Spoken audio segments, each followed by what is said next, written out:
tagal po ng aking paghihintay. Alas 8 na ako dumating din eh. Hindi pa tapos ang first mass.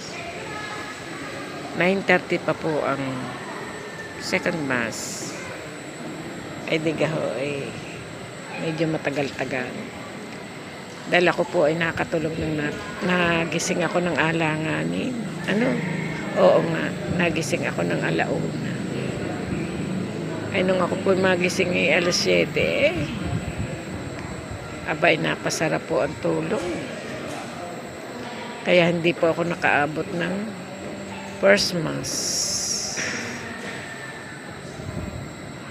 Ay di second mass po. Dini po ako sa Lemery sisimba.